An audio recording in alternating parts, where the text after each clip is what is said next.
Sorry about that. Oh dear. That caught me by surprise. I wasn't expecting this fight to be announced. So let me just send out the tweet. Wow. Credit to Eddie Hearn, you know. I have to say. Credit to Eddie Hearn. Credit to Conor Benn. And credit to Chris Eubank. Because I did not think this fight was going to... Do you know when we did the show?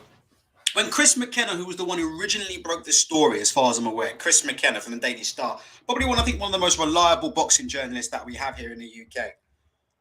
I never really believed this fight was on until I heard Chris McKenna start talking about this fight. And then we did the show saying, no, if Chris McKenna's saying this could be on, this could really, really be on.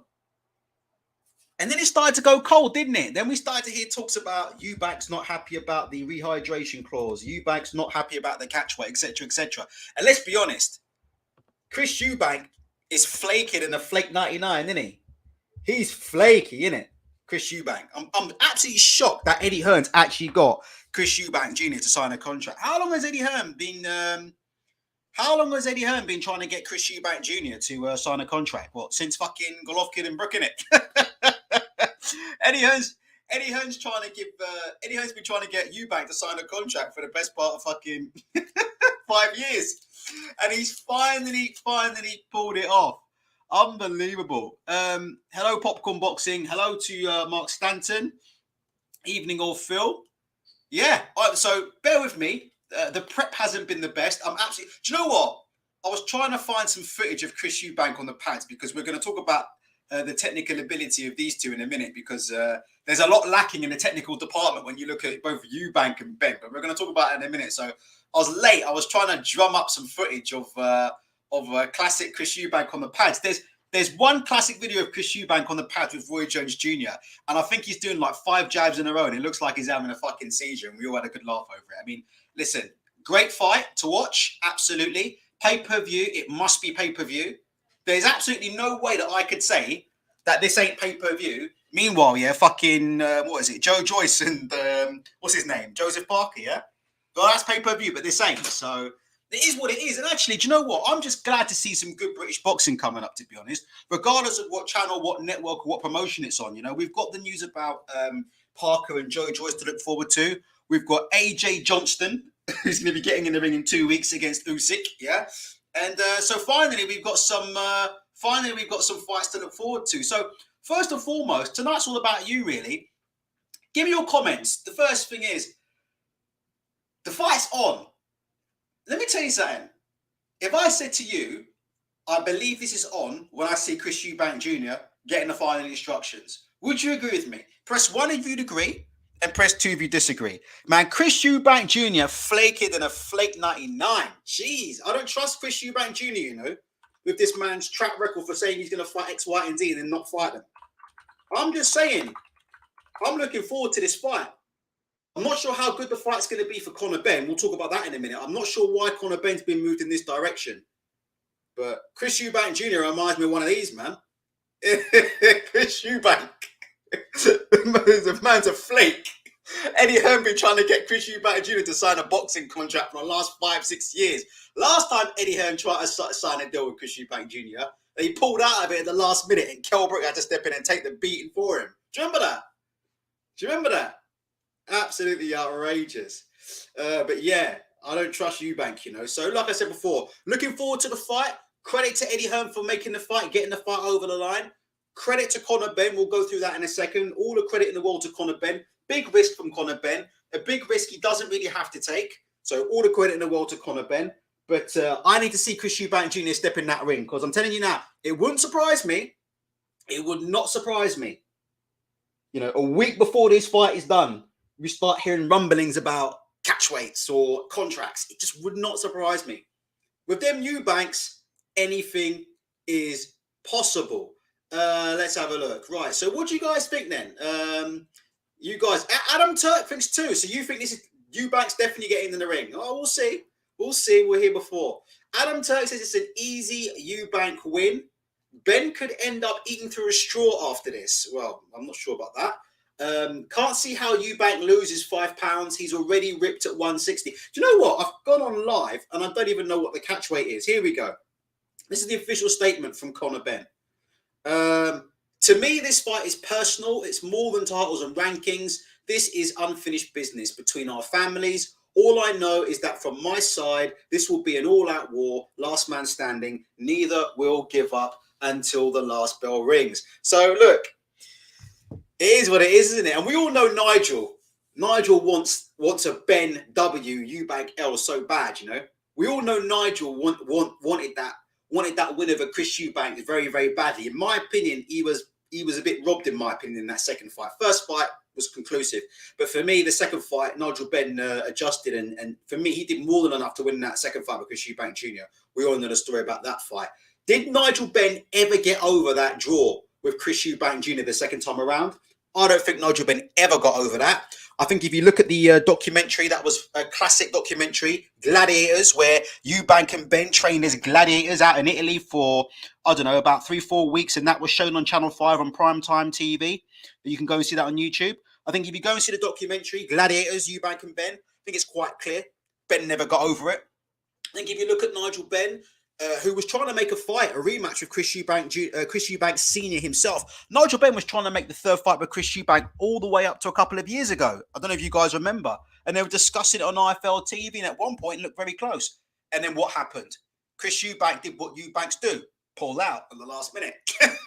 Flaky. So I don't think Nigel Benn's ever gotten over it, rightly or wrongly. Is it now down to Conor? Is that the reason why Conor's taking this fight? Is Conor taking this fight to restore his dad's honour? Because let's be honest, right? This fight, press 7 if you agree with me and press 8 if you disagree. To me, this fight, while it's going to be an enjoyable fight, I'm looking forward to this fight and credit to all involved. Is this fight just my dad's tougher than your dad on pay-per-view? Press 7 if you agree, press 8 if you disagree. Is that what this is about, innit? Is this my dad's harder than your dad, but it's on pay-per-view for about 20 quid? Because that's what it feels like to me. So I'm just shutting the front room door there. Isn't it? Captain Rhodes agrees. Objective doesn't agree. Yoking agrees. Popcorn. A lot of you agree. A lot of you are pressing 7. It is, isn't it? It is a fucking my dad's harder than your dad. But it's on the Zone pay-per-view. It is what it is. Shout out to Eddie Hearn. Shout out to the Zone for finally getting a big fight. I mean, Jesus. Talk about AJ another time. But if AJ gets beat, they're going to need some stars. So here we go. Right, Chris Eubank Jr. on Conor Benn. He's walked the same path as I have. I know his struggle, living in the shadow of a legend and trying to break out of that shadow and make his own name. If he can beat me, his name will be made. And he will never walk in his father's shadow again. Do you know what? That is a very, very strange statement from Eubank Jr. You know what? Eubank Jr. is not normally that magnanimous, is he? That's unbelievable, isn't it, from Eubank Jr.? Normally he's the guy, this is a guy who picks up a microphone. Remember when fucking Eubank, when they were showing him on Mick Hennessy shows on Channel 5 and stuff? This is a guy who knocks out bums in Blue Water Shopping Centre and then turns around and asks for Golovkin. Chris Eubank Jr. don't do magnanimous, man. This guy, man, in Blue Water Shopping Centre, man, he was knocking out all kinds of bin men and cab drivers. They were calling out for Golovkin and shit. Can't believe that. That's a hell of a statement from Chris Eubank there. Very magnanimous. It is what it is. We'll get on to the mismatch question in a minute. I will put up a poll as to whether you think this is a mismatch or not. Counterpunch, Eubank wins. Conor's chin is suspected. What's his chin suspected of? I'm only kidding. I know what you mean. Does anybody know what the catch weight actually is, by the way? I jumped online before even getting the facts. Does anybody know what this catch weight actually is? Is it 156 or 154 or whatnot? Either way, this fight is on. Adam Turk says, I think this is a desperate move from Hearn and DAZN. Look, as a fan, I want to see this fight, right? I want to see this fight. Am I hyped about this fight? Absolutely. Would I watch it on the night? Absolutely, I will watch it on the night. So I'm happy for it. It's good for British boxing. But let's be fucking honest, right? Why is Conor Benn in this fight right now? It's bizarre, isn't it? Like, I just think the timing of it. If you think the timing of this fight from a Conor Benn perspective is a bit strange, press 9. I just want to know if people think I'm nuts, but do you think this fight is very, very strange from a Conor Benn? The timing is weird. It's like The man is supposed to be a world-class welterweight. You've said he's a world-class welterweight. You know, you're saying that you want to put him in the ring with a Keith Thurman and all these kind of welterweights. You're saying you want to put him in the ring with a top welterweight. And all of a sudden now you've got him fighting middleweights at a catchweight. It is bizarre. I have to be real. And, you know, I like will I watch the fight? I think for the fan, it's an exciting fight. People want to watch fights where they care about who wins. And people are going to care about who wins in this fight, right? But having said that, we have to be honest here. The matchmaking is absolutely bizarre as to why in this stage of Conor Benn's career, why you would stick him in with a middleweight. Why would you do that for?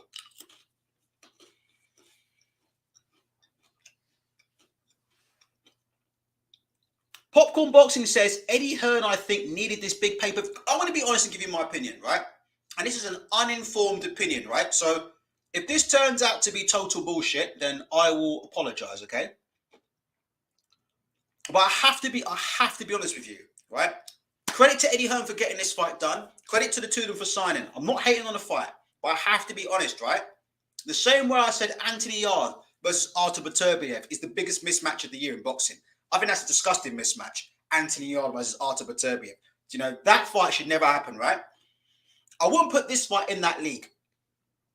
I wouldn't put this fight anywhere near Yarde and Beterbiev, which is basically what we call legalized murder. Isn't it? Yarde and Beterbiev, isn't it? Legalized killing. That's what I call that pay-per-view on BT Sport. Legalized killing, starring Anthony Yarde and Tunde Ajayi. You know what I mean? And at the end, innit? Artur Beterbiev's going to be on trial, isn't it? Artur Beterbiev's going to be on trial. Let me get it up. What are them black and white striped suits they put on criminals? Hold on.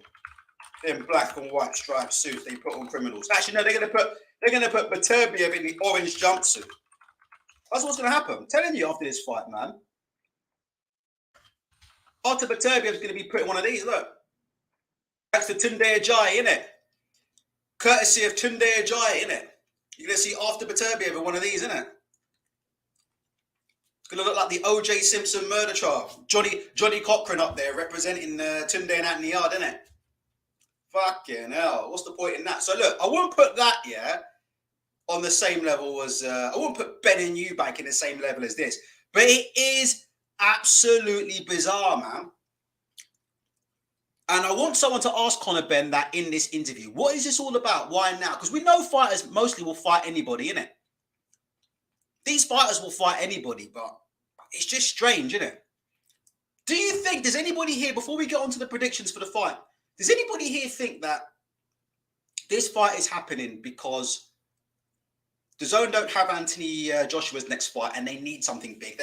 Look, there have been a lot of complaints about DAZN's schedule, and there's been a lot of people making it quite clear on social media that they're cancelling because they're not happy with the schedule coming up. So do you think that this fight is happening quite simply because DAZN need a big fight? And they know Conor Benn will fight anybody, and they've gone to him and they've got it done. Good for the fans, but I'm just saying.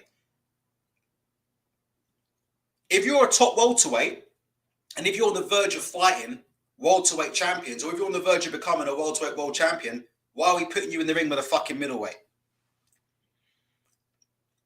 Let's have a look. We'll go through. We'll get your predictions in a second. I'm just going to go through some more comments. Sorry about that. Mark Stanton says, first thoughts I have are, is this being brought forward now to keep DAZN going? Punch Out TV says he should be fighting Ortiz Jr. or Boots. He's not ready for Virgil Ortiz. He's not ready for Virgil Ortiz, period. No, Virgil Ortiz is different. He ain't ready for Virgil Ortiz. Chuck says the timing of the fight isn't about Benn. Eddie needs a big fight. After AJ Usyk, things aren't guaranteed even if AJ wins. Counterpunch says, what happens if Conor loses? Where does he go? Fight a Marku or a McKinson? That's a very good point, you know. If Conor Benn does get beat, where does he go? Because Eddie will turn around and say, look, how long do you think it will be before we hear Dare to be great? It's only a matter of time, innit, before we hear those magical words, innit? I'm daring to be great, innit? That's fucking right up there with I'm still learning, innit? British boxing, innit? Do you know what? Tell you what, I'm going to get the bingo board up, yeah? for the next show, the bingo board, full of the classic British boxing catchphrases. Oh, so I'm still learning. I'm still learning. That one. Also, dare to be great, innit? Dare to be great. So only a matter of time before we fucking hear that one. But I have to tell you, where does Conor Benn go if he gets beat? And it depends how he gets beat, doesn't it, really? It depends how he gets beat. Well, do you guys agree with this? This Harry Chan says, Eddie knows he's not good enough, so he's going to cash him out. Do you really believe that? What do you guys think about that? Joe Wells says, it's great for us, but makes no sense for Benn. Wouldn't fight Avanesian, but will step up for Eubank. Shocking matchmaking. Listen, Conor Benn, we now know. There's no way Conor Benn's afraid of I've never accused Conor Benn of being afraid of anybody. There is no fucking way on this planet that Conor Benn is afraid of David Avanesian, but he's going to step in the ring with Chris Eubank Jr. on pay-per-view. Fuck out of here. There's no way. There's just no way. Conor Benn's not afraid of any man anyway. He's a fighter. Joe Mike says GGG versus Kell Brook vibes. I've said it before in a previous show. I don't think this is quite GGG versus Kell Brook because neither of these are proven world class in my opinion.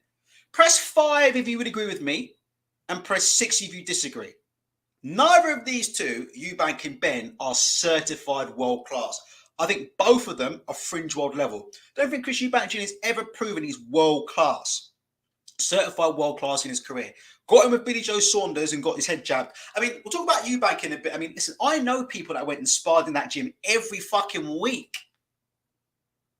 Right? I know a coach in person who had his fighters going down to Brighton to spar Eubank every fucking week.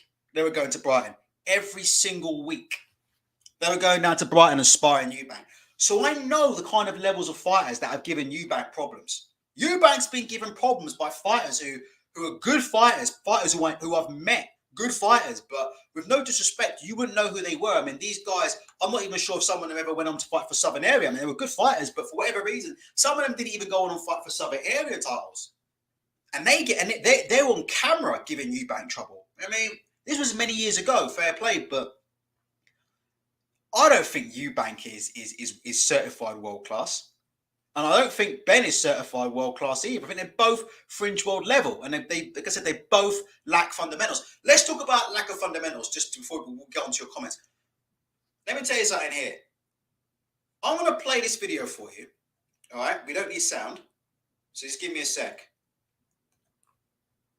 Right? No cheating. This is Conor Benn on the bag with Tony Sims. All right? Let me line this up. Now, I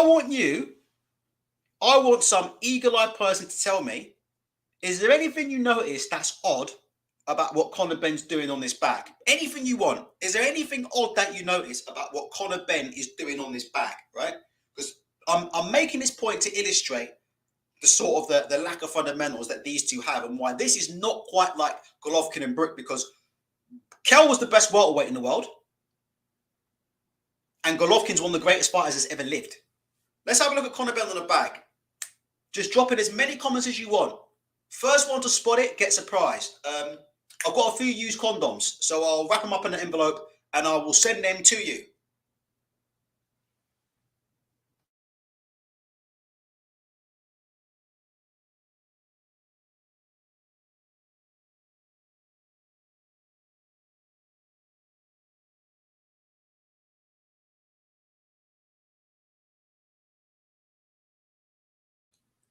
Anyone? I'm going to give you a few seconds to get that in. Few seconds. What's Conor Benn doing here that's really odd on this bag work? He's got fucking Tony Sims next to him watching him do this. The great Tony Sims. I'll give you one more clue. It's the left hook. Watch him when he throws that left hook. What's happening when he's throwing that left hook? There you go. Somebody's got it. Somebody's got it. Right. Crazy D3's probably cheated because he's probably see him saying this. He's probably making quite a few mistakes. But you know what the one he's making the most is? If I can actually pause this video. Crazy D3 got it. There you go. Head turns away. That's exactly it. I cannot believe that Tony Sims is letting this man throw a left hook, looking away. Watch his head position on his left hooks. That's not too bad, but watch. You can see he's not even looking at the target there. I don't have a replay. I don't have a replay button here, so I have to sort of. I can't skip it, but just watch him on his left hooks. His head is turning completely away from the back. His head's rotating with the hook. Just watch those left hooks go in. A couple of them, and I've seen this throughout Conor Benn's bag work. This isn't a one-time thing. Just keep watching him when he throws his left hook. Do you see that one there? His head is turning away from the bag, bro. Tony Sims is sitting here watching him do this, and he's humming along, bro. This is ABC 1, 2, 3 of boxing, mate. If I was in the gym and one of my white collar fighters did that, straight away it'll be on that, man. And I'm not saying Conor Benn's not a good fighter. He would destroy me in 10 seconds. Fit fighter, hard puncher, good chin, plenty of balls. No problem with Conor Benn on that perspective. But this is just, you don't do this stuff in a ring at world level. Throwing left hooks, his head is turning so far away from the bag. Look at this shit. Look at his head position. You can't get... Tony Sims sitting there watching this. And you know what? This is I've seen this on multiple Conor Benn. It's not just a one-time thing. I've been pointing this out on a few Conor Benn videos. It's thing he does all the time. When he throws his hook, look, great. Rotate your body, rotate your hips, rotate your shoulders. But you're not supposed to rotate your head to the point where you're not looking at the fucking target. Because you're going to be wide open for a fucking counter. Do you see that one there? I wish I could replay it. That's the one I want. But there you go. So what's the point I'm trying to make with that there? Yeah? The fundamentals are lacking. No, and that's no disrespect. Like, these guys would clean me out in 10 seconds. Tough guys, incredibly fit guys. Not all boxers are technically gifted. Some are just really strong. Some are really quick. Some have a lot of power. So there's no disrespect to Conor Benn. But I'm just illustrating this to the point, yeah, where this is very, very dubious. And can I just say one more thing before we move on? When you see someone throw a left hook like this, and look at that one there. They're lucky I can't fucking get this on replay, you know? Because there'd be a big, big problem if I could actually figure out how to pause this and fast forward this. I mean, this is shocking. Ben Davison talks about British boxing trainers, and he says basically that they're not fit for purpose. No disrespect, but you see this kind of stuff, and I'm no big fan of Ben Davison, but you see a coach watch this kind of stuff and allow it to pass, and you're like, Jesus Christ, you know what? Ben Davison might be right, you know, because you've got Tony Sims sitting here watching this shit, and he's not picking him up. And let me just say one last thing. I actually sent my comment. Look at that one there. Look at his head position on that left hook. Case closed, yeah? There you go, Your Honor. There you go, Your Honor. Jeez, look at that one there, yeah? Have I proven my point? Press 1 if I've proven my point. Look at that there. Jesus. And Tony Sims in the top left-hand corner licking his lips. Like he's just had a fucking Frey bento steak and kidney fresh out the microwave. He's loving what he's seeing there, isn't he, Tony? He's loving it there. Licking them lips. Mate, this is what Ben Davison's on about when he says British coaching in Britain's a joke. By the way, I sent these comments to a professional boxing coach, and he agreed. So just thought I'd let you know that one. Just thought I'd let you know that one. I sent this to a professional boxing coach and asked him. So anyway, that's my opinion about that. Both of these two lack very, very serious fundamental, which makes for a fun fight. But it's not like Benn's in the ring with like a fucking... You know, Golovkin's got one of the best jabs in all of boxing. You know what I mean? Golovkin's got a great jab. Defensively, he's lacking. We all know that about Golovkin. But tell you what, when it comes to setting up punches, Golovkin's excellent setting up punches. He's one of the best fighters I've ever seen at not smothering himself when he's got guys cornered. Doesn't smother in himself. He's very, very good at feinting, setting up big shots. He's one of the best stalker finishers I've ever seen in boxing is Golovkin. One of the best stalkers. So many times you see guys that try to be stalkers and try to be pressure fighters and they smother themselves or they telegraph their work. And if you look at Golovkin does none of that. Short, sharp, stabbing punches, lots of feinting, excellent feet for closing down, and he's excellent at keeping distance because he's always, when he's closing fighters down and boxing them in, he's always finishing on the jab or starting with the jab. So he knows where he is. So he's measuring that distance so he's not smothering the shots. And the less you smother the shots, the more impact the shots have. Golovkin's excellent. So this ain't no Brook versus Eubank, in my opinion. Right, let's get your predictions. Corrupt says this fight is going to be a joke. No fundamentals between Benn or... I'm trying to get the video of fucking... What's his name? I'm trying to get the video of Chris Eubank Jr. having a seizure on the pads. But yeah, in the meantime, yeah. Let's get your predictions in. Let's get your predictions in. Oh, by the way, please, if you'd like to be part of the chat and get a comment in, please feel free to subscribe. Please hit the like button. I'm doing this show on extremely, extremely short notice. So if you have it in your heart to hit the like button, we've got about 100 people here right now and 27 likes, which is just absolutely outrageous. So if you have it in your heart here to hit the like button, please do. There you go. That's that famous Chris Eubank Jr. right hand there. There you go. I love when Chris Eubank Jr. throws that right hand because he always makes sure to drop his left at the same time. So he leaves himself nice and open for a left hook. That's classic Chris Eubank, innit, on that right hand. He's one of the only fighters up. His left hand drops lower when he throws the right. Look. I love it. God, Chris, yeah. Make sure you don't pick up that left. Oh, look at it. Look at this one here.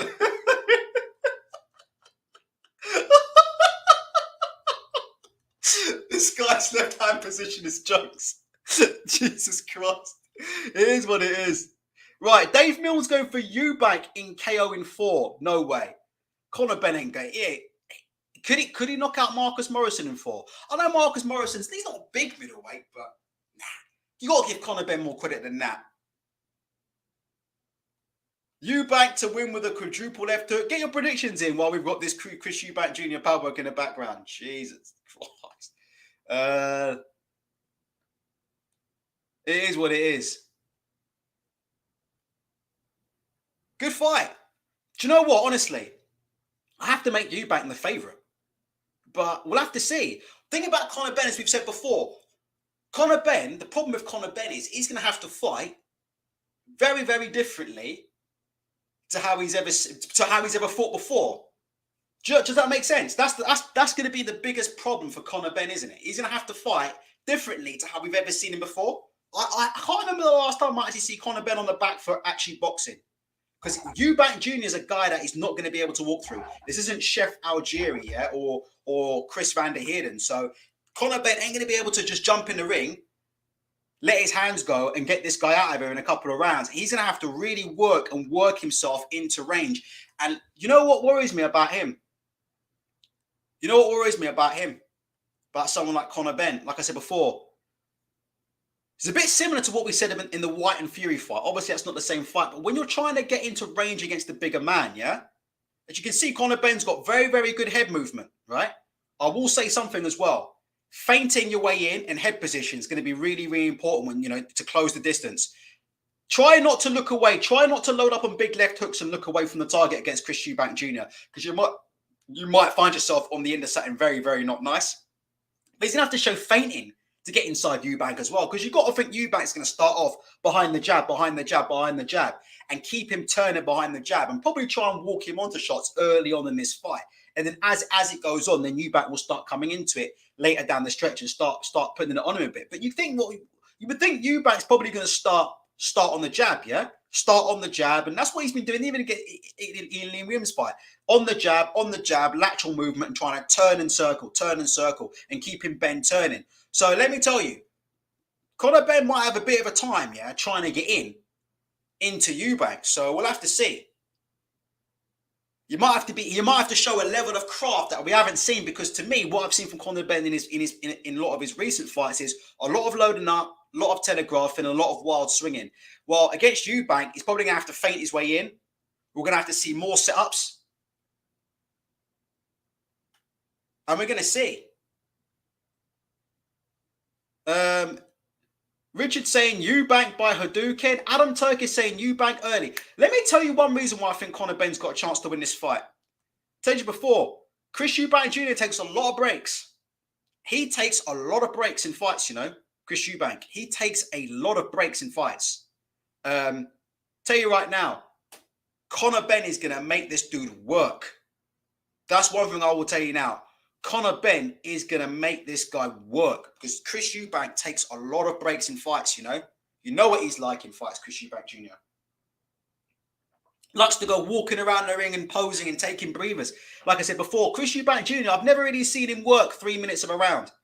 Lands a couple of good shots, couple of right hands, good uppercut. Then he likes to sit back, admire his work and take a breather, doesn't he? Chris Eubank. The whole thing, Eubank's got a good work rate, but I do think his work rate's slightly overrated because it's not like he's working 3 minutes. If you've seen like David Avanesian works 3 minutes of a round. I mean, he sets an absolutely tremendous pace, David Avanesian. Avanesian just shows a tremendous work rate. I don't think Chris Eubank Jr. has ever shown that kind of work rate in his career. I think he's very, very good at managing the tempo, managing the pace. He's very quick, he's very explosive, but he's explosive in bits, isn't he? He has hot points, doesn't he? But Conor Benn's going to make him work, you know? And Chris Eubank Jr. doesn't have a jab. We've said it before. He doesn't have a great jab at all. He doesn't have a great jab, and he gets out-jabbed constantly in his fights. And I will say this for Eubank, you know? A good jab, good double jab, triple jab, with the lateral movement that you're trying to see Roy Jones work with him here, trying to get him turning, pivoting, and moving laterally. You're going to need that. You're going to need that against Conor Benn. He's going to need a good jab in this fight. Good jab, good double jab, and he's going to need light feet to keep Ben turning early on, and take the steam out of him, and then sort of pushing as the fight goes on. But Eubank has never ever shown in his career. Eubank has never shown a good jab in his career. He's never shown a good jab. Yo King says, has Eubank Jr. ever been pressed in the ring? I can't remember how many times he has been pressed in the ring. I don't think George Groves pressed him too much. I think Groves stood off him a bit, jabbed his head off, and then brought the right hand through. Conor Benn is going to put pressure on him. Like, Conor Benn from round one is going to be on him. On him. I know what Conor Benn. Conor Benn's going to be on him, and he's going to be trying rolling and hitting the body, and that's what they'll do in that fight. From the get-go, Conor Benn will be in, head movement, weaving up and under, and he'll be weaving and hooking, rolling and hooking, rolling and trying to fire hooks to the body. Rolling and trying to throw hooks to the body. Adam Turk says, as my old coach would say, a good big un will always beat a good little un. Yeah, here's the problem. Chris Eubank ain't a good big un. That's the problem, isn't it? Chris Eubank ain't a good big un. Corrupt says, not just a good jab, Eubank needs to understand how to use lead hand control, not enough time. I think, look, one thing about Conor Benn is Conor Benn's going to come in the shape of his life. That's the one thing I will say about this fight. Conor Benn will come in the fucking shape of his life. That's the one thing I will guarantee. We'll see how much the weight cut takes out of Chris Eubank Jr. Their plan will be to weave around and hit the body early on. They'll be trying to pressure him, corner him. When he throws, roll body, roll hook, roll overhand. Guarantee you they'll be trying to push Eubank, set a high pace from very early on. They won't want Eubank to get into a rhythm. We'll have to see. Shit Monkey Ball says, Ben doesn't hit hard enough to stop Eubank swarming him. Junior by early stoppage.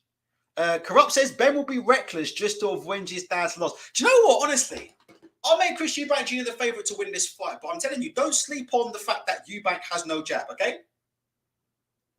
Please, just don't sleep on that. The fact that Eubank doesn't have a great jab. I need to go back and watch that with Liam Williams fight, but just trust me on that.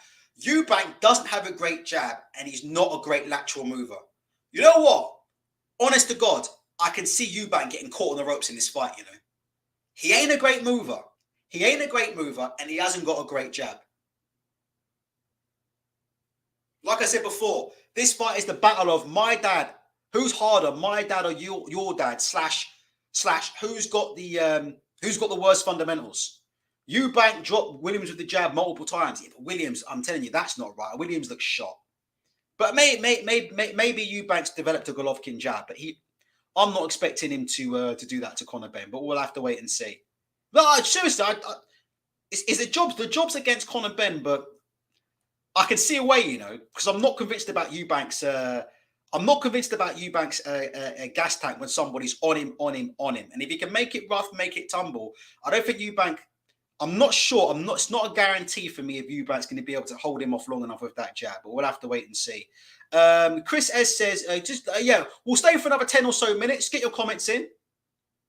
Sorry about the quality of today's show. I took this very, very late notice. Bit like one of Frank Warren's Queensberry opponents or one of Jake Paul's opponents. Late notice all the way. Call me Tyrone Woodley. Eubank to take it points for the rematch money, then get robbed. Eubank said openly before it's just about the money. Refugio Garcia says, does rematch have rematch clause for this fight? It must do. But I think as part of it, Eubank will sign with DAZN.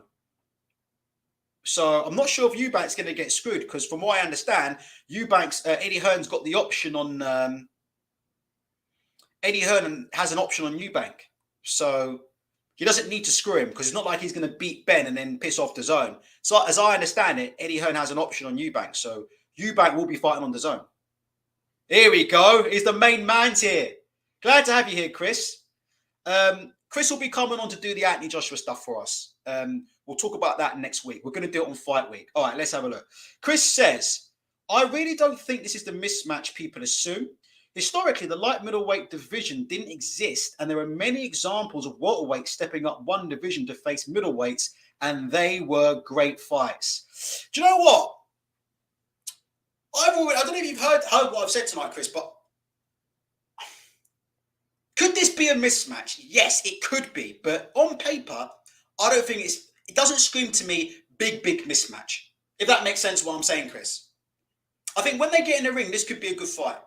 But it also has the ability to be one where Eubank just beats him up. And then we all come back afterwards and say, what were we thinking giving Conor Benn a chance? But I'll be honest with you. As I've said before here, I think what it comes down to is this. They're both fundamentally limited. That's my opinion on it. You've got Chris Eubank Jr., the fundamentals of keeping a pressure puncher off you, lateral movement, keeping a puncher turning, variation on the jab, feinting. These are kind of things, right, that Chris Eubank Jr. doesn't have. In my opinion, he doesn't have them. He doesn't have them. You know, and then you look at Conor Benn, you know, traits of a good pressure fighter, you know, good balance, good engine, good work rate. Balance is important. Quickness of feet, feinting your way in because you're going to be met with a guy who's going to try and double and triple the jab and he's going to be adjusting his feet. Conor Benn's never shown an ability to really feint. Conor Benn's never shown an ability to set up his shots. Setting up shots really important as well when you're trying to get from outside to inside. Setting up shots so. We saw that in the Dillian White fight, which I called for weeks and weeks about that fight. Dillian White has never shown an ability to set punches up. He's always been a guy that telegraphs punches. He's off balance when he throws. He swings wild haymakers. And you can't do that in them kind of fights. So it's weird, isn't it? Because they're both so fundamentally flawed. You can kind of see a way for both of them to have success. And that's why I did say, Chris, this is definitely not Brook versus Golovkin. Because Brook is technically, he does make mistakes on the right hand, but Brook technically has some of the best technique I've ever seen. And Golovkin has one of the best jabs I've ever seen. Is an excellent fighter. So you had two quality fighters there. And I just don't think we have it with these two. So, but I definitely think Benn's got a chance to shock people, you know, on points with a work rate. I really do think Conor Benn, because that's what we'll be going for. I really do think Conor Benn has a chance to shock it on work rate. Matt says, is Eubanks just below world level? What level is Benn? Has he won a British? Will be competitive for 2 rounds. Guys, you guys who think this fight's going to be over in 2 rounds, Matt, before we go, what are you actually expecting to happen? Can somebody tell me how you think this fight goes? 2 rounds. You don't think Conor Benn's going to... Oh, I see. Sorry, my bad. You think after 2 rounds it won't be competitive? Shout out to Blue Collar Sports. Do you know what? I'll tell you what we'll quickly do. I will very, very quickly do this. because tonight is supposed to be my night off. Just give me a sec.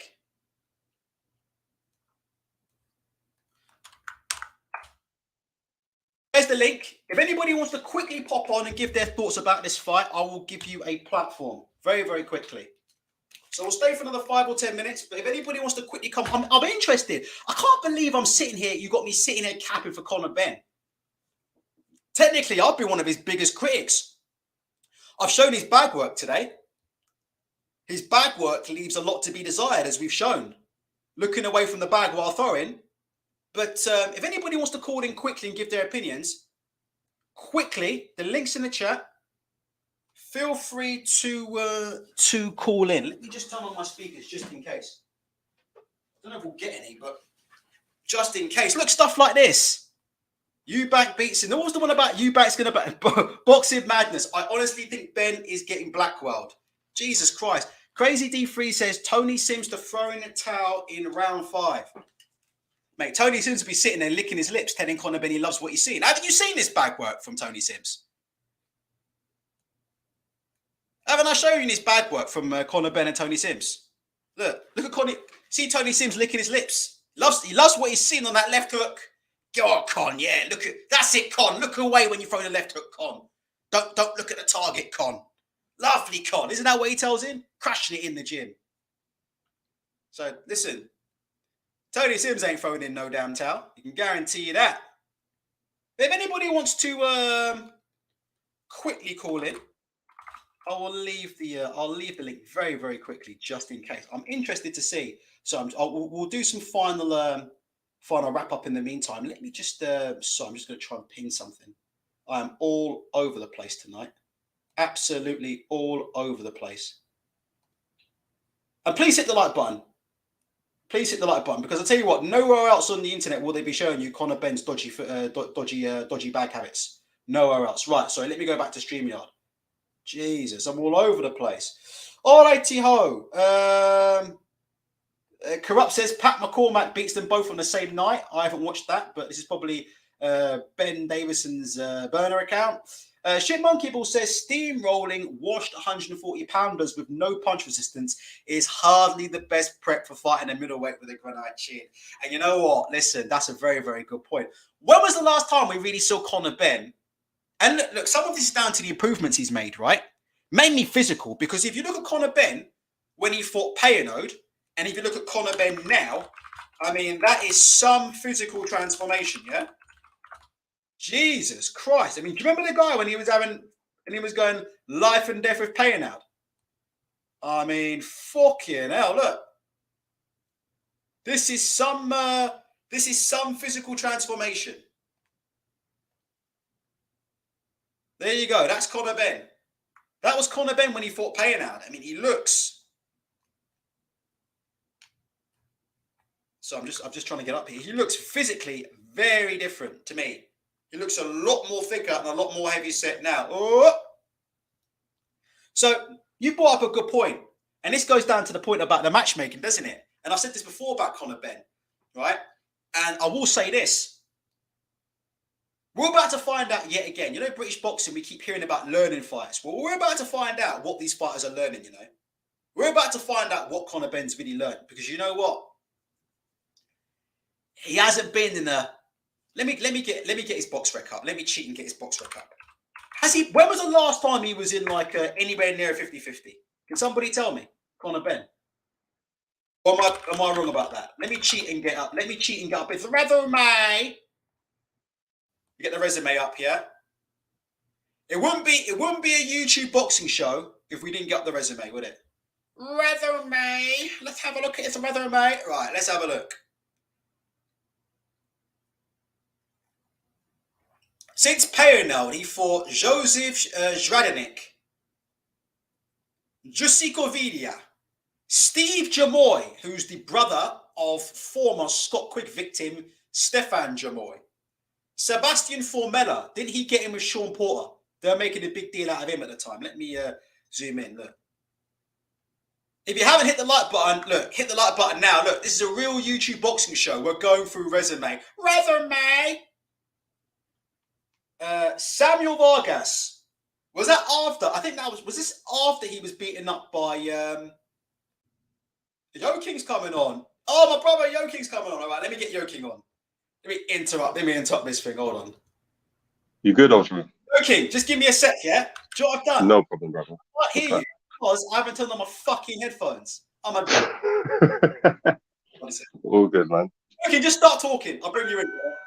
Oh shit! Hold on a minute, mate. Fuck you now. Let's do this. You good? Talk, brother. Talk. I can't hear you. Hold on. Hear you. I'm not even connected, bro. I can't even hear you. Hold on a sec. Yeah, basically, what I want to talk about is the Conor Benn and Eubank thing. Come on, man. It's bollocks, bro. Do you know what I mean? It's an absolute waste of time. Let's just be honest, really. Who's cash? All right, let me be honest, yeah. Conor Benn, really good, decent fighter. Let's be honest, yeah. He when he goes into the ring, he looks like he's on it. But at the same time, with Eubank now, like, what's he doing? Yeah, I don't really see the benefit to him. Yeah, I don't really see the benefit to him if he wins. And for Conor, what's the real benefit? Where is this actually going for either of them, to be fair? It's a great point. It's a brilliant point. I mean, let's just start with Eubank, right? Eubank, he has money, doesn't he? I mean, him and his family are always out in Dubai, flossing it in the 7-star hotels with the Louis Vuitton bag. Innit? Yeah. We all know there was an old story about Chris Eubank, a senior, where he met some. We can say this. He met some white woman out there. Do you remember, like, after hold on. He hooked up with some white woman. And she accused him of ripping him off, for all her money. Like, yeah, she had money, and like apparently Eubank Senior was trying to get her to invest in his plastic shares badge and all these crazy schemes. Mate. So these two, forever the hustler, yeah. Well, the thing is, the point I'm trying to make is the Eubanks ain't supposed to be short of a bob. I mean, if you go on their Instagram, indeed, they're forever flossing everything designer. I'm too hard. It's too hard, but you know what? If you can, you know what? It's up to them. You know what I mean? But at the same time, for me, it's like we know you got money. Yeah, you don't need to. But hey, who am I? You know what I mean? Who am I? Maybe if I had that, I might move. I might move the same way. You know what I mean? But who am I? So hold on, like you said, Jokey. If you got money, why is he fighting Conor Benn for the money instead of Golovkin? Because Conor Benn doesn't put him anywhere near becoming world champion. That's what I'm saying, bro. Conor Benn puts it doesn't help. Champion. Yeah. Carry on. Yeah. In terms of the career progression and what's this new talk, legacy and all that kind of shit. Yeah. How the fuck does it help? Sorry. How does it help, bro? I don't see it helping. I don't see it being an achievement or an advancement to what they're actually doing right now. Either of them. Next gen, bro, allowed the next gen thing. Yeah, that's done. That's dead. That's dead. Yeah, we're both late 30s. Next gen. Hey, how can you be next gen, but you be getting beard transplants and shit, man? Listen. I said my piece on that, bro. I mean, it is what it is, man. Let me ask you one more thing, right? Yeah. If Conor Benn gets beat in this fight, I surprisingly, I'm supposed to be the master hater for Conor Benn, but I'm actually sitting there capping for him, giving him a real chance. Do you know what? Yeah, I think he's got a chance. What happens if he loses? Where does he go if Conor Benn loses? Where does he go? And that's the question. That's a fucking good question, bro. Because I haven't got a fucking clue.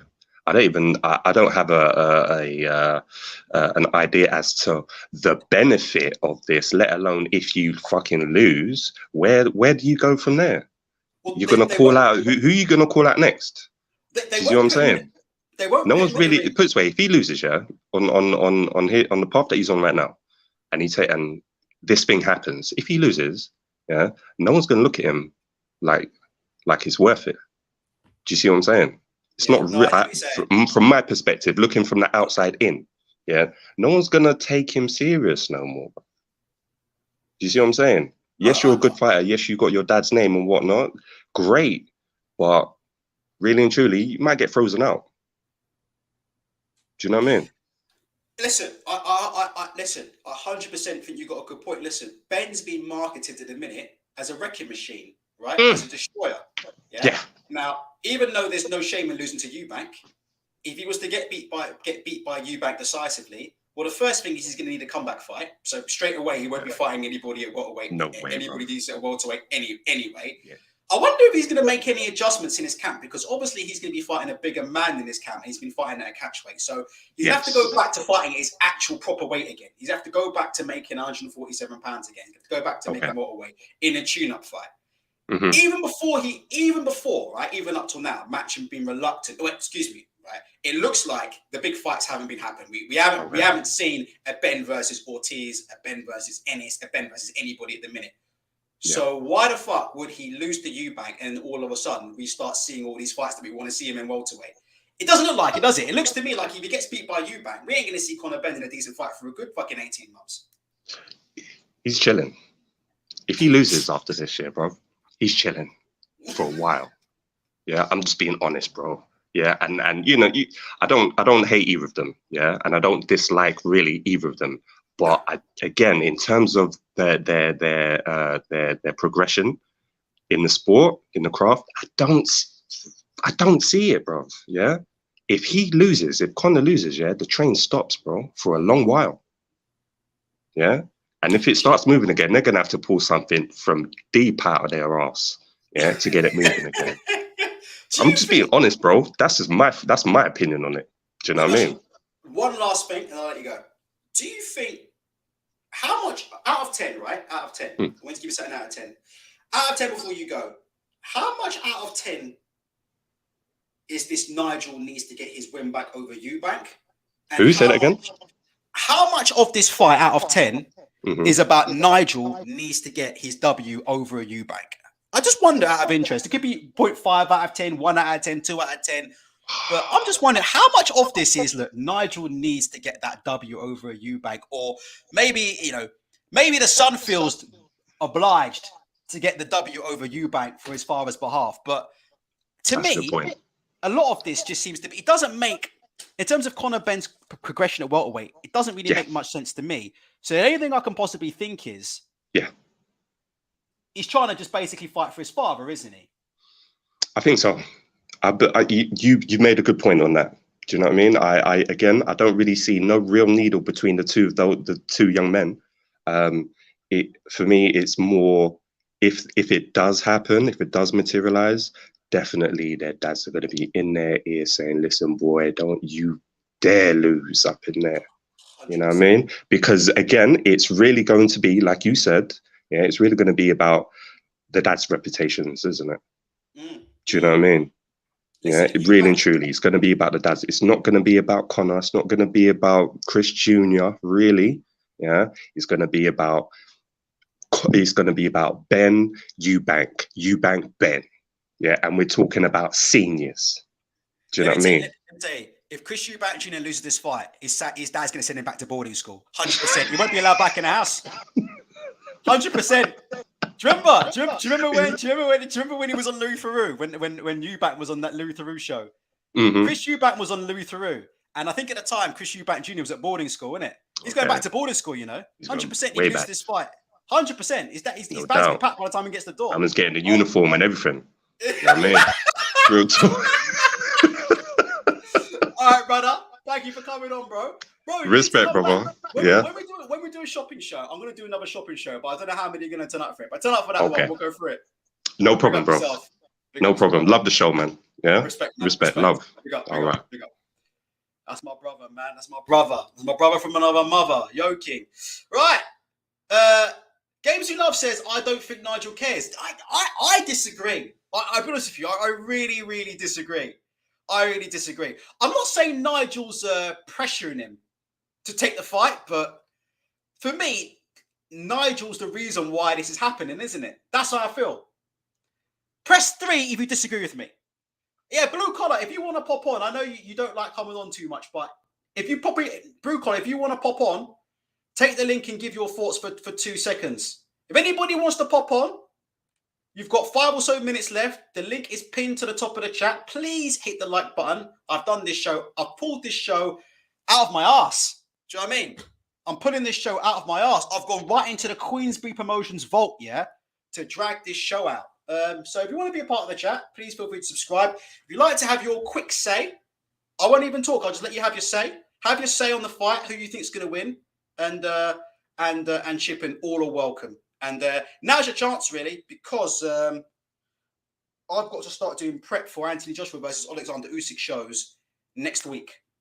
So I'm prepping for the shows that we're going to be doing on Fight Week. Yeah. So the plan is, right? The plan is the night before AJ versus Usyk, myself and Chris Andre will be going through that and talking a little bit technically about boxing and what's going to happen there. So you won't want to miss that. And then after that, I want to get Mickey Helliot on, but we'll talk about that down the line. Joe Wall says, I think it burns Nigel to the core of his soul, losing to Chris. Absolutely. I think it does. Like I said, I don't think Nigel's pressuring him, but if it was 1-1, I'm not sure this fight would be happening.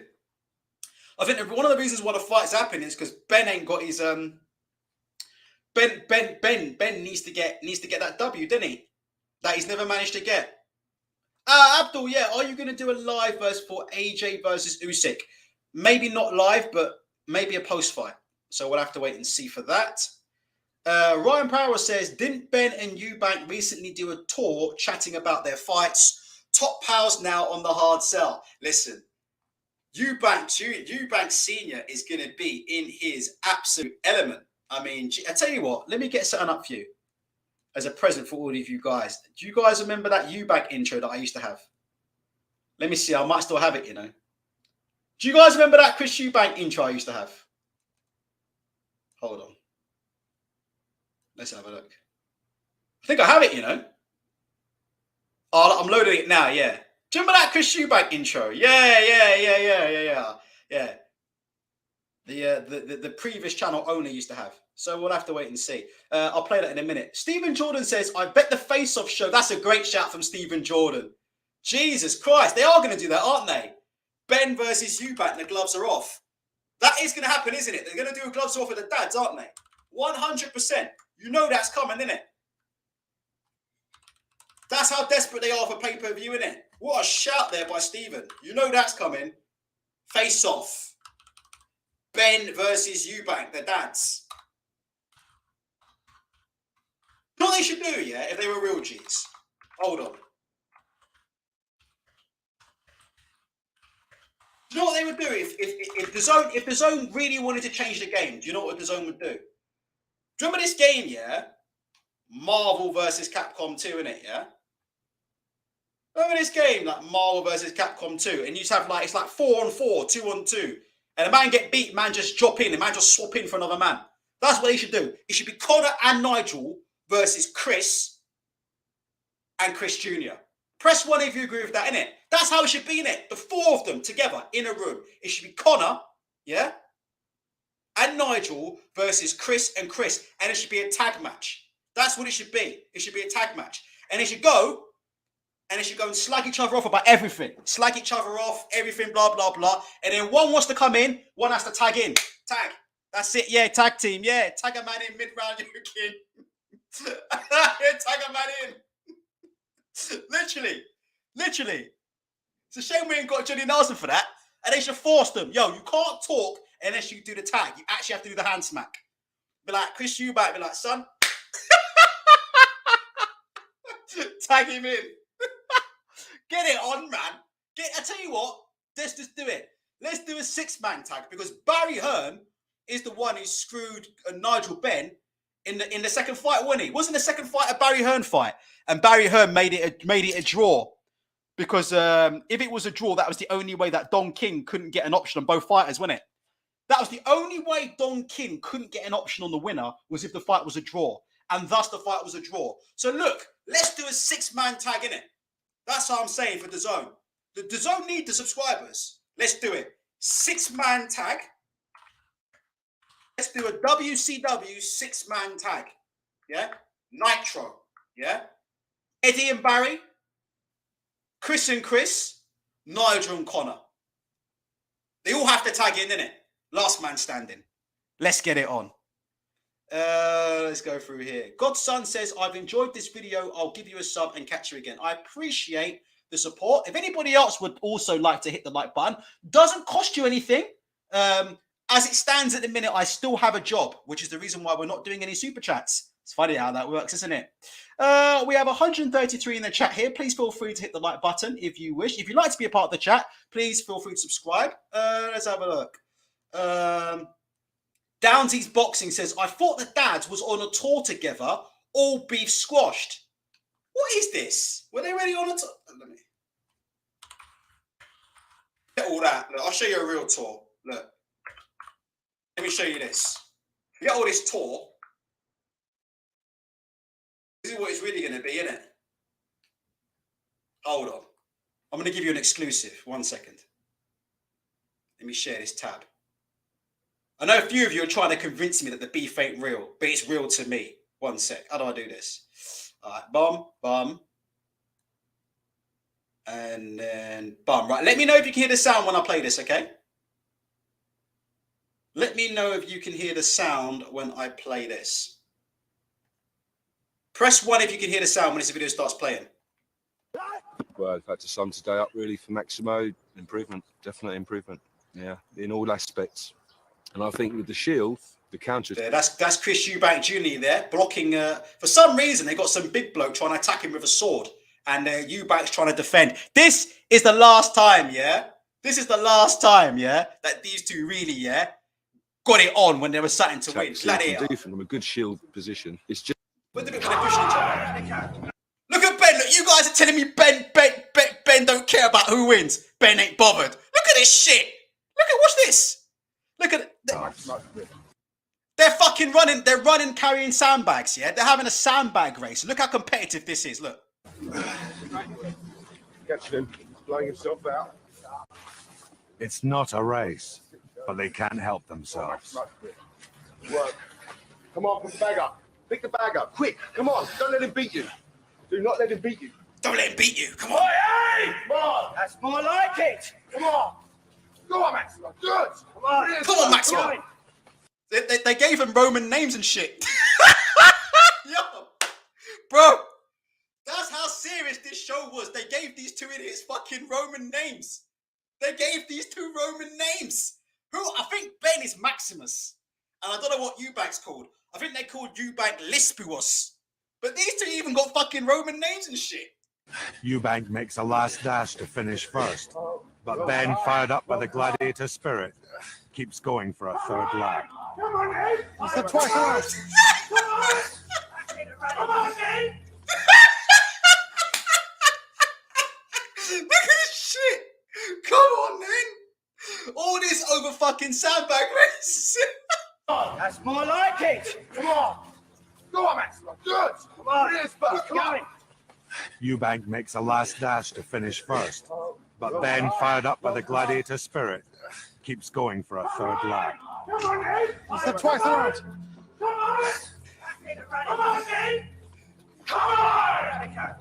Hey, come on. That's it. Come on. Come on.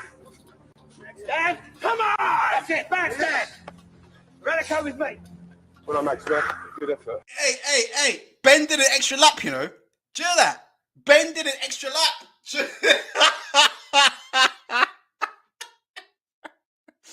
Dudes in the chat be saying shit like, yo, Ultra, they done squashed the beef. It's all cool, they done squashed it. Man, these two fools would never squash it. These two fools went up on Channel 5 prime time.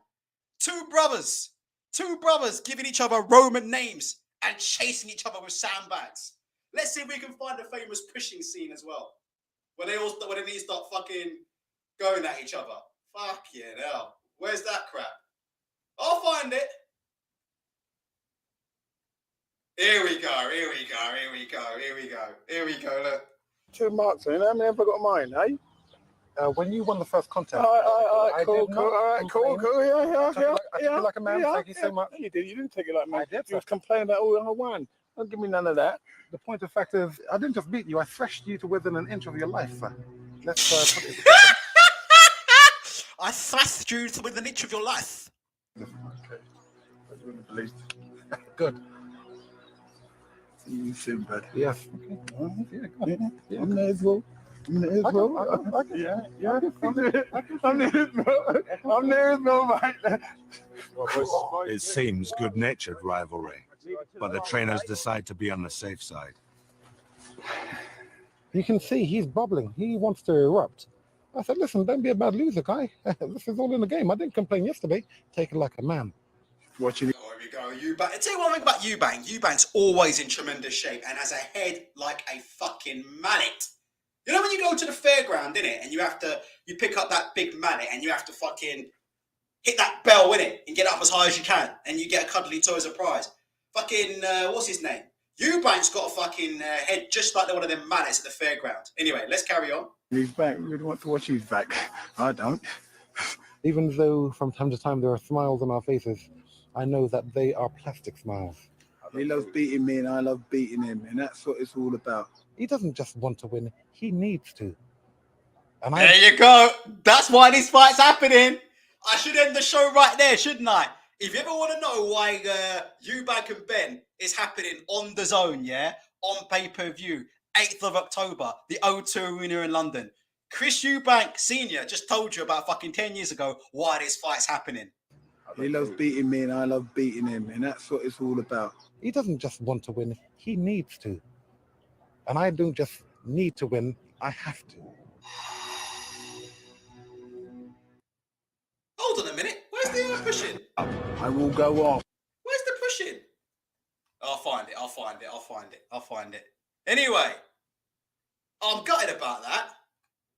I thought I had that. I thought they were going to start fucking... Where's the one where they start shoving each other and stuff? I'll find it anyway. Anyway, right. Give me your comments. I'll quickly find it. What the fuck is going on? It's part 4 Ultra. Oh, so it is this part. Here we go. This is it here. Here we go. Right. Nice one. You saved my life there, Crazy D3. Here we go. Right. This is the official Ultratech Sports promo for Benn versus Eubank. Here you go. Don't say we don't do nothing for you. 2 months. For everything. Yeah. I would. To bring gloves. One sec. Here we go. You know what? Ron, let's bring some gloves tomorrow. We'll have a little session. No, Let's bring some gloves. We'll have a little session. we don't even have to bring gloves. Well, we really don't have to. Them days of boxing are over. We don't have to bring yeah, gloves. they're never going to allow it. Who ain't going to allow it? No, but like my owner, then your keeper. We have an objective Oh, here to we achieve, do have an objective. which is to get into that arena and be kind of scar-freed. So if we use bare fists, we're going to get cut up because I'm going to hurt you, Nigel, and you're going to hurt me, and you're going to hurt me, and I know that. So with gloves, if we can find some 16, 18-ounce gloves, we can have a little... Eubank's such a wind-up merchant. Look at this man. We can just have some 16 to 18-ounce gloves. Listen, these two brothers, yeah, are in the middle of Italy, all right? I'm surprised the police haven't come and picked them up as it is because you know how these foreigners like to treat brothers in a foreign country. These two brothers in the middle of Italy, yeah, in a slave camp. Someone is giving them Roman names. And the first thing that comes through to Chris Eubank Jr.'s head is the man wants a pair of 16 to 18-ounce gloves to have a spar with no... And they're both in their 40s. And you're telling me that this beef is not on. You're telling me that this beef is still not on. We can get into this, you know? Yeah. You know, I'm up for everything. I Yeah. always have. I know Always you. will be. Yeah, I know you're up for it. And me, I'm giving too much away here because now I'm coming into this now. Good. My energies are just kicking up now. Yeah. Mine's already been in there about 2 months ago. 2 months, huh? Yeah. Well, I suppose that's a... Chow, what? You want some? Where to train.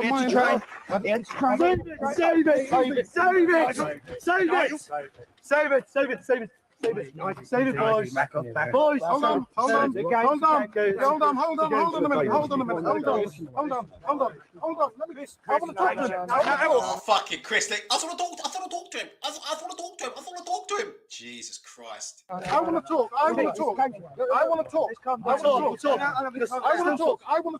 Right, Nigel, come over here. Give me your hand. Calm down. Give me your hand. Give me your hand. Give me your hand. Give me your hand. Give me your hand. Give me your hand. It's cold.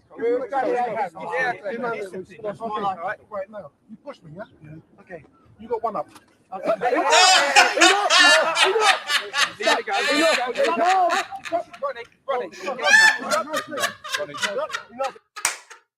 Eubank's the man, you know. You push me, yeah? You push me. So you're one up, yeah?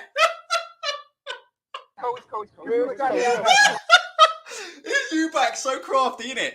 This is how. Do you even wonder how the Eubanks pull out of fights? This is how they put up the fight. This is how they pull out of fights, innit? You don't know how the Eubanks. They're so sneaky, innit? I just want to give me his hand. I just want his hand. I just want his hand. Just give me the pen. All I need is a pen. Just give me the pen. All I need is a pen. Oh look! Now we're one up. Now we're one up. Yeah, right now. You push me, yeah? Okay. You got one up. Okay. There you go. There you go. Listen, maybe they don't need to hire me. I did them a service. It is what it is. Listen, it is what it is. What an evening of entertainment this threatens to be. Courtesy of Match and Boxing, and boy, do Match and Boxing need a good show at the minute. Fuck me. I mean, they are absolutely in big trouble at the minute, but that's a story for another day. I hope you've enjoyed the show tonight. Please feel free to hit the like button. If you'd like to join the chat, please feel free to hit the subscribe button, and we'll see what happens. If I am still around, if this channel continues to exist as of 7 days from now, coming up, we have the following. Plan is to get Chris Andre on the show to do a live technical breakdown of Anthony Joshua versus Alexander Usyk 2. Has Anthony Joshua bitten off more than he can chew, or will Anthony Joshua be summoning the ghost of Big Meech to help him go through? I can see Anthony Joshua right now in the middle of Saudi Arabia, burning incense and calling on the power of the ancestors, Big Meech, Larry Hoover, Supreme, and just about every other American gangster. Can they help Anthony Joshua get over the line, or are we witnessing the end of the line for Anthony Joshua? Is it really the end of the line? Will Anthony Joshua's last big-time victory in front of a camera be taking his shoes off before walking in the student dorms and putting it on a bunch of 15-year-olds, or will Big Meech turn it around? I actually think AJ's got a good chance to turn it around. I never thought I'd hear the day that I'd be capping for AJ and Conor Benn, but I genuinely think AJ's got a chance to do it. And if he does win, I won't mind seeing AJ win. I actually think it'll be good for boxing if we can get the philosopher back at the top of boxing, and hopefully we'll be bringing Mickey Elliott back on. So that is what it is. Okay, guys. Hope you enjoyed the show. Peace out. Take care of yourselves and each other.